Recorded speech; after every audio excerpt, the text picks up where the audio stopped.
तसंच आमच्या टेकवडी गावामध्ये हे सगळी जमीन बऱ्याच लोकांची बुडी क्षेत्रामध्ये गेली आहे। त्याच्यामध्ये त्या टायमाला सरकारने काय एवढा मोबदला दिला नाही टेकवडीला।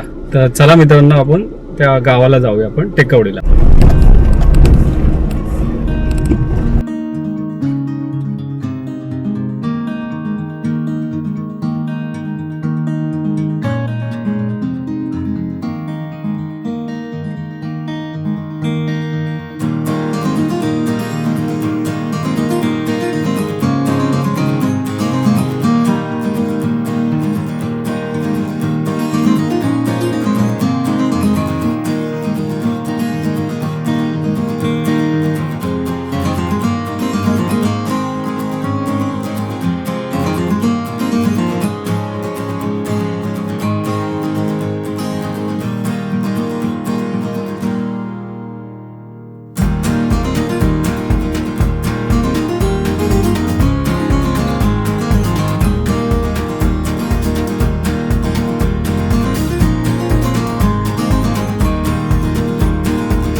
तर मित्रांनो फायनली आपण टेकवडीला पोहोचलेलो आहे। चला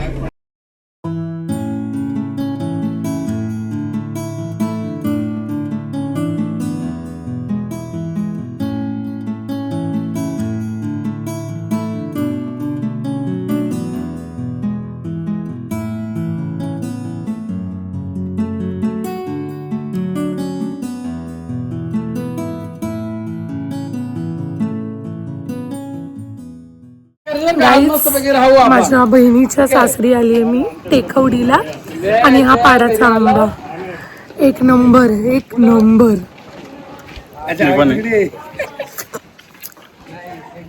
भारी आहे।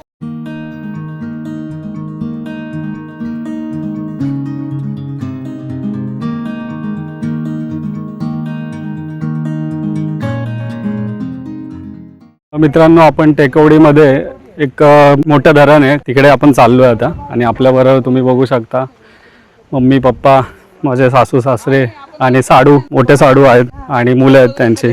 भारी आहे। चला तुम्हाला आता पुढे इन्फॉर्मेशन आणि नजारा दाखवतो। ही भामा नदी आहे, ही वांद्रे म्हणून गाव आहे, तिथे एक विहीर आहे। त्या विहिरीच्या गायीच्या मुखातून भामेश्वराचं मंदिर आहे शंकराचं, तिथून ही नदी पावन झालेली आहे, सुरुवात झालेली आहे तिथून। तर ही पूर्णपणे याच्या खाली हे आसखेड धरण बनलेलं आहे, तर त्या धरणाला नाव दिलं भामा आसखेड धरण। तसंच भीमाशंकर साईडला डोंगराच्या पलीकडं शंकरच्या पिंडीतून उगम पावलेली नदी आहे, त्या नदीचं नाव आहे भामा आणि भीमा। आणि पुढे जाऊन आळंदीकडे इंद्रायणी नदी, अशा तिन्ही नदींचा संगम होतो तिकडं। शेलपिंपळगाव म्हणून गाव आहे, तिथे भामा आणि भीमा नदीचा तिथं संगम होतो। आणि पुढे जाऊन नंतर त्रिवेणी संगम आहे, ह्या तिन्ही नदी एकत्र येतात। आता हे आमचं ग्रामीण भागामध्ये ते भालसिंगवाडी गाव आहे आणि ते कोळवे गाव आहे। पण इथे जेव्हा नदी होती त्यावेळेस आम्ही आमची स्वतःची जमीन, तुम्हाला सांगतो तो जेसीबी जो चाललाय ना, जेसीबी बघा झूम करून बघा, त्या जेसीबीच्या ह्या नदीच्या पलीकडच्या बाजूला हे पूर्ण आमची स्वतःची जमीन आहे। ती जमीन ह्या याच्यामध्ये गेलेली आहे, बुडी क्षेत्रात गेलेली आहे। तसंच आमच्या टेकवडी गावामध्ये हे सगळी जमीन बऱ्याच लोकांची बुडी क्षेत्रामध्ये गेली आहे। त्याच्यामध्ये त्या टायमाला सरकारने काय एवढा मोबदला दिला नाही। आता कोट्यावधीचा भाव आलाय जमीनला, पण ती 1000 रुपये 10,000 एकरनी भावनी ती जमीन गेली आहे। म्हणजे आम्हाला असं वाटतं ना, ते धरण झालं नसतं तरी चाललं असतं, आम्हाला पैसा नको पाहिजे होता, आम्हाला आमच्या जमिनी पाहिजे होत्या। ठीक आहे, आज त्या गोष्टीचं खूप दुःख वाटतंय की जमीन खूप महत्त्वाची आहे, पैसा महत्त्वाचा नाही। तर अशा बऱ्याच आठवणी ह्या नदीमध्ये आमच्या दाटलेल्या आहेत। जेव्हा इकडे ह्या दुसऱ्या गावाला जायचं असतं तेव्हा पायाने जाऊन येऊन करायचो।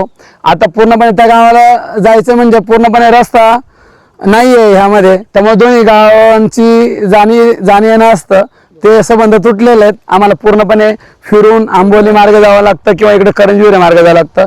ह्या धरणाचा पाया आहे खाली पाईटकडे, त्या पायाच्या तिकडून जातात आणि मग असं ह्या दोन्ही डोंगरांच्या मधून हा पुन्हा ह्या गावाला जोडलेला गेलेला हा रस्ता। म्हणजे अशा अनेक आठवणी आहेत ह्या धरणाबद्दलच्या आमच्या। आम्ही गणपती विसर्जनसाठी वगैरे इकडे येतो, खूप छान वाटतं गावाकडे मुंबईपेक्षा. मुंबई ही घराच्या काट्याप्रमाणात धावण्याची आपल्याला सवय झाली आहे. गावाकडे तसं नाही, आपलं स्वतःचं काम स्वतः कधी करा, कोण आपल्याला बोलणार नाही, का लेट केलं का लवकर केलं, अशा बऱ्याच गोष्टी आहे. गावाचा वातावरण वेगळं असतं, हवामान वेगळं असतं, खूप छान वाटतं गावाला. धन्यवाद. ही आता आपण ज्या रस्त्याने वाटेने जातोय ही पायवाट याला बोलू शकतो आपण.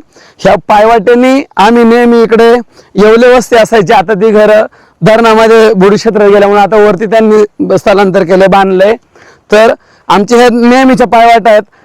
ही जे हिरवा चारा जो दिसतोय इकडे आमच्या स्वतःची जमीन होती आणि ह्या जमिनी आम्ही इथं जनावरांचं मांड वगैरे करायचो, बैल गाई म्हशी पाण्यावरती न्या आण जा, अशा खूप मजा यायची. मे महिन्यामध्ये ना खूप मजा केली. इथं आम्ही नदीतून आम्ही बागायत क्षेत्र आमची जमीन यायची, आम्ही बागायत करायचो, कांदे बटाटे लावायचो आम्ही. खूप अशा जुन्या आठवणी आहेत आणि तो काळ खूप चांगला होता. आता लोकांकडे पैसा आला पण माणुसकी नाही राहिली आहे.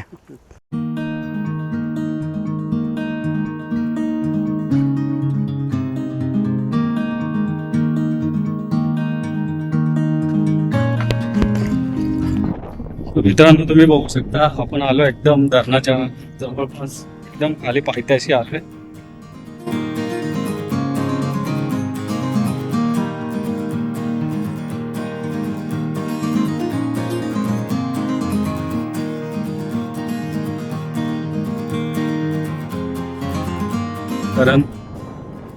आणि आता आपण इथे जाऊ.